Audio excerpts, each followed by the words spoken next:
Hi, I'm Jenny Pace, and you're listening to the Better Business Podcast. This is the place for makers, solopreneurs, and product-based business owners to get tips, advice, and inspiration on running their business that's profitable, it's fun, and that's kind of what you want to be doing with your life. I can't wait to share my tips and ideas, to share book reviews, and to help you run a better business for life. Hey friends, I am super duper excited to talk about overthinking today. Today's episode is all about understanding overthinking and why we do it. It's something that came up a lot in the Better Business Collective, and I actually ran parts of this podcast and more as a masterclass in the collective because, surprise, surprise, a lot of my creative business owners are overthinkers, and part of the reason that they enjoy being part of a community where I can offer feedback and insight and guidance is so that they don't get stuck in that loop, in that hamster wheel in their brains, overthinking everything. So let's talk about overthinking today, why we do it, how to stop overthinking so that you can create the business and the life that you really actually want. I love thinking and talking about the role that overthinking is playing and how we can deal with that. So start us off, one of the exercises that I do at the beginning of pretty much every live call in my membership group is to pause and take some deep breaths together. So if you're able to right now, wherever you are listening to this, I invite you to put down anything that you're holding, including a cup of tea, because that will allow you to relax a little bit more. And just take some deep breaths. Breathing in and then breathing out and just relaxing your shoulders, relaxing your neck and your jaw. Breathing in and allowing yourself to become present. And then breathing out and releasing anything that is holding you back right now. As you breathe in, you might just become aware of something other than your busy brain. You might become aware of your heart or even your belly, the space you're sitting in. Taking deep breaths like this and taking a moment just to calm your nervous system and calm your brain is like step one in releasing overthinking. And it's really simple and straightforward, but so often we overlook it as a tool. We think it's not going to make that much of a difference, but actually it really can. So come back, wiggle your fingers and toes, come back into your body, and right now, remember that you can always do that. You've always got that tool with you to snap out of overthinking. Maybe not snap out, maybe more like gracefully ease out of overthinking.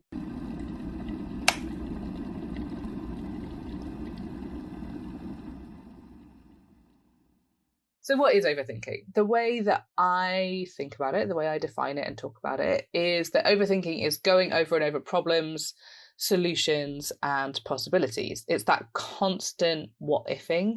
What if this happens? What if this happens? Some of that is functional, and we'll talk a little bit about differentiating between functional contingency planning and overthinking. But if you're always worrying about what ifs, then you're probably in overthinking mode. It's also decision paralysis, right? When there's a decision in front of us and we're living and breathing it. There's nothing else in our vision other than this one decision. That is overthinking. It's when we get stuck in a loop. We can't see a way out of the decision or the situation, especially if that loop is negative, then likely you're overthinking.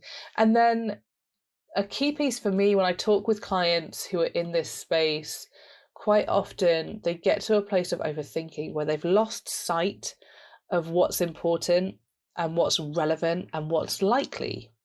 So overthinking, if you're in a place where you're worrying about or thinking through this like 0.1% chance of actually happening possibility, right? And that's where I know we're going into the long tail of what ifs. What if this one customer, this one time, does or says or thinks this, or if this happens? That is full on overthinking. We've all done it. So why do we overthink? Well, we're taught that logic equals good.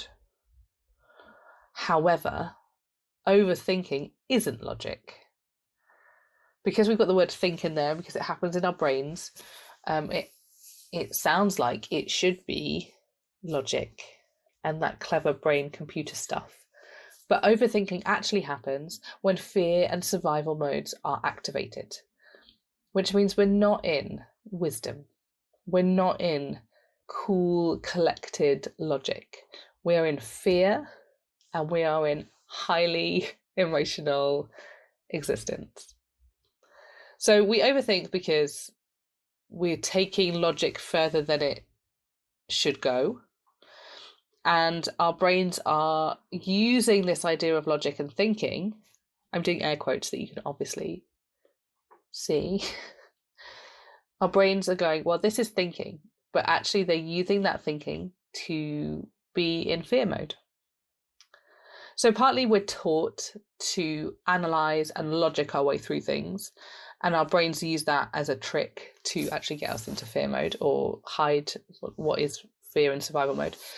And then we also have, the systemic stuff.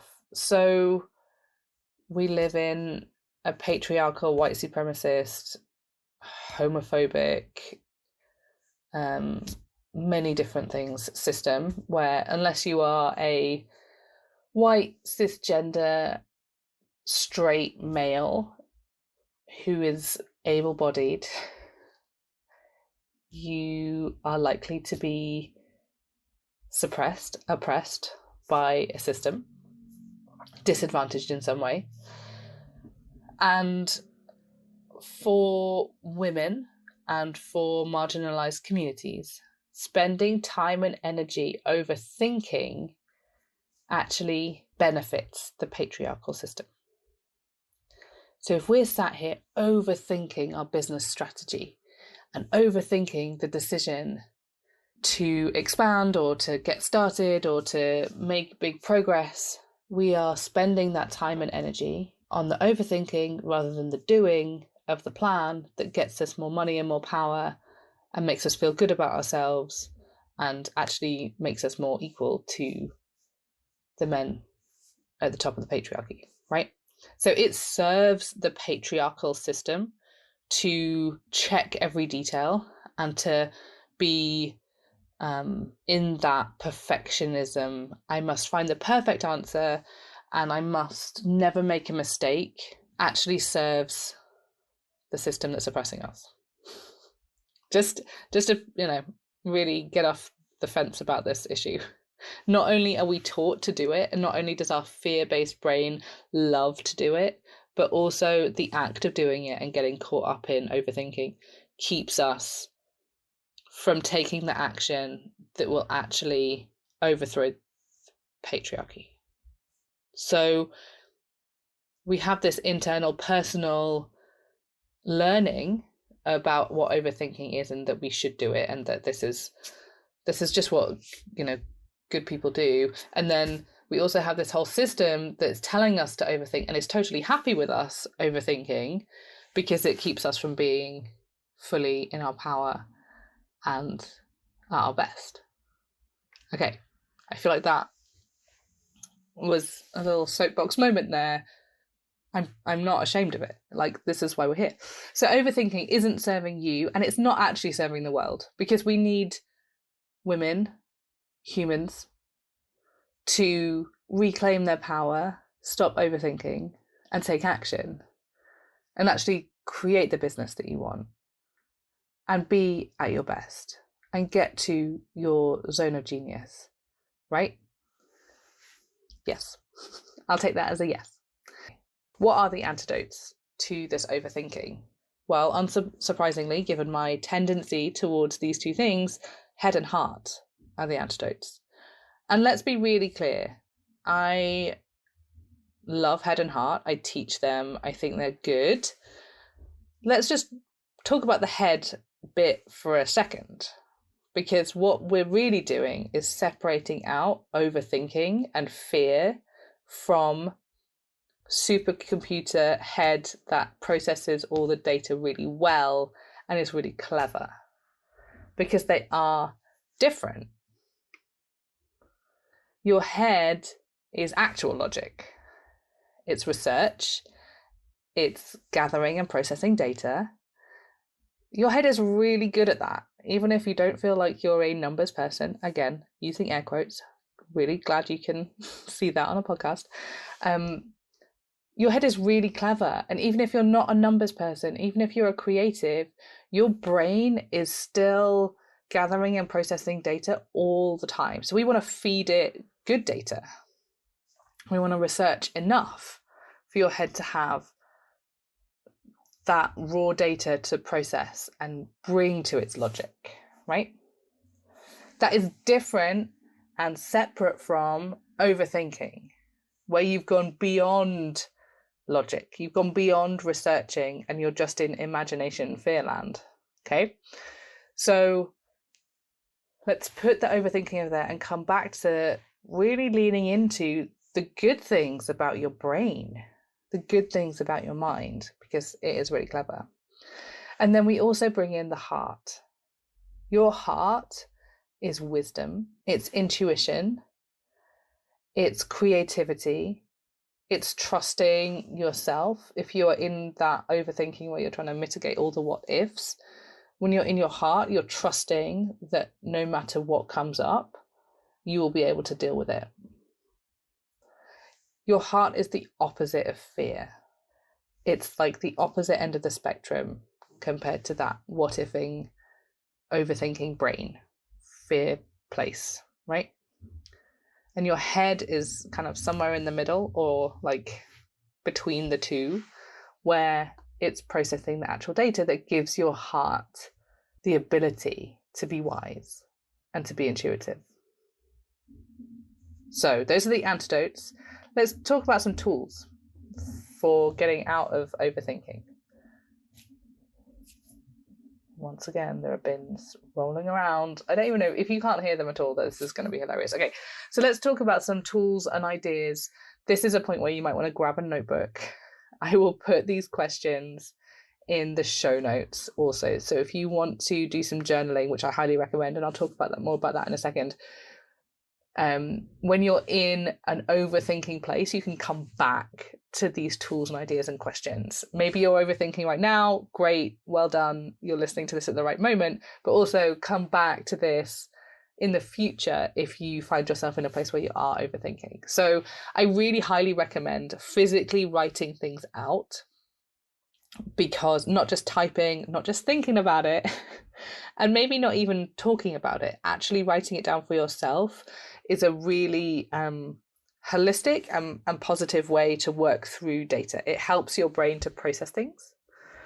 So with pen and paper, what I recommend, let's start with 3 things to weed out and understand and see clearly the fear and overthinking. So we're going to start by separating out fears and what ifs so that they don't take over. So you're going to literally write out as much as you can bear your fears and the what ifs. So really spending, I don't know, you could even set a timer for 10 minutes and just write down all of the things that you're overthinking about and worrying about. All of the worst case scenarios. If you're in high anxiety mode, maybe don't do this. But if you're just in, general run-of-the-mill overthinking, this is a good one for you. Write out the fears, write out the things that you're overthinking about, all the questions that you have. Then you can take a sip of tea, take a deep breath, read through, and notice if there are any significant, legitimate fears, right? Is there anything that is legitimately something that you need to avoid or work on? And let me try and think of an example. So if I am in the process of hiring someone for my business or hiring someone to do something, a project, I I might legitimately worry about their responsibility and them taking responsibility for their part in this. I'm going to pay them some money. I need this to go well. So I might think about, what contract do I need to protect myself within that, right? So rather than just going, that's just me worrying about it, it's not a real problem. Actually, it could be a real problem. And in order to, sleep at night, I'm going to make sure that I have some kind of contract in place, and I'm going to lay out the understanding that we have between each other as best I can, so that we don't have any misunderstandings and everyone knows what they're doing, right? So if there are any things like that where it's like, actually, this is something that I can do, it makes sense to do it, there's a piece in this that I need to really think about, then you can highlight those. When I do this exercise with clients, it's about 10%, 5 to 10%, depending on how deep we've gone into the fears and what ifs. So don't start circling that entire page, please. But notice the things that are significant. And then the third piece is to gather enough data. If you have a tendency to over-research and research into a black hole of doom, or continue researching when you have already gathered all the data and you're just finding nothing else, gather enough data. Go and research the piece of equipment, have a look at 3 to 5 other options, and then make a decision. To a certain extent, the data is finite, right? To a certain extent, data is finite, and we need to find the data that serves us and helps us, and not go and research stuff that our brain is going to get really hooked into but isn't actually relevant. So those are the first few things to help your brain shift out of overthinking. Separate out the fears and what ifs. Notice if there are any that are worth listening to and taking into account and actionable. And then gather enough data. Now, here are my stop overthinking questions. They're very coachy, and they're great as journal prompts. They're great as things that you can write about and use to consider in your current decision making or wherever you are with your overthinking right now. So, will this matter in a year? That's the first one. What's the actual risk and the potential reward? And when I say actual risk, I mean not the, and then I will go bankrupt and everything will be ruined. Unless that is, that there are times when that's a risk. They're not very common. So just like, what is the actual risk of this decision or wherever you are right now? And what's the potential reward? Both. What does your gut say? This is where we trust our intuition. We go more into that heart space. We let that part of us speak. And then 2 related questions. One is, what would you do if you knew you couldn't fail? What would you do if you knew you couldn't fail? And then this is the Brené Brown edit of that question. What would be worth doing even if you do fail? Great clarifier. What would be worth doing even if you do fail? Okay. I love those questions. Again, they'll be in the show notes if you want to come back to them. You can find the show notes on my website, thejennypace.com/podcast. And you can find this episode and find the show notes. So then you've got those 5 questions. You've hopefully written out your fears and the things you're overthinking about. Then we're going to pour on courage. Okay? Overthinking diminishes massively when you add courage. The two can't really exist in the same space. So when we add courage, the overthinking reduces a lot. Courage is a muscle. It's not something that's just you have it or you don't. The more you do it, the stronger you get. So it's really a practice. Every time that you find yourself overthinking, coming back to courage to contain the overthinking, to stop it from spreading out and taking over everything, right? We add courage so that we can contain the overthinking and we can take actual productive action. I keep saying actual action, and I feel like there's some kind of tongue twister in there. We're also not getting rid of fear by adding courage. We just don't let the fear lead us. So by adding courage, part of courageous action is saying, hi, fear and overthinking. I see you. I see you trying to be just really super safe, like aggressively safe. And I'm just going to sit here with my very clever head with all this data and research and my really deeply wise heart that is able to process all of that information and find a way forward that feels right. And I'm just gonna hang out with these guys. You can come along, but like, just you're not in the driver's seat. You're just over there. So this is courage. This is you being a wise and creative and thoughtful and courageous business owner and leader. Okay. Here are some action points for you. Talk to a friend or an accountability buddy who is in the same space with you on this, who gets it. Maybe get them to listen to this first so that they're on board. You might also have a coach or a mentor that you talk to as well. Helpful to talk it out. Really good to have someone that you trust to mirror back what's important to you and what you're experiencing and thinking about right now. Practice writing it out. That's where you can do some self-coaching and you can really get to the bottom of what's going on for you. What are you overthinking about? What are the fears? It helps you to, when you see it on the written page, it helps you to weigh it up. Give yourself an underthinking challenge. Oh, I like this one. So if you are kind of stuck in a loop of overthinking, find something that's relatively low risk, but is still hooking you in, and give yourself an underthinking challenge. I've had clients do this when I had one client that was painstakingly overthinking upgrading her phone. And I was like, what would be different if you underthought about this? Like if you just made a decision and got a phone, like just chose a phone. So if there's something like maybe a phone isn't the right thing for you, that's fine. You know yourself best. But maybe there is something where you could give yourself like 10 minutes and then make a decision.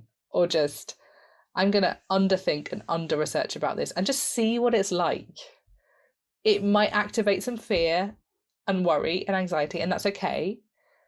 See if it's bearable. See what it's like to live in that courageous place instead of that overthinking hamster wheel.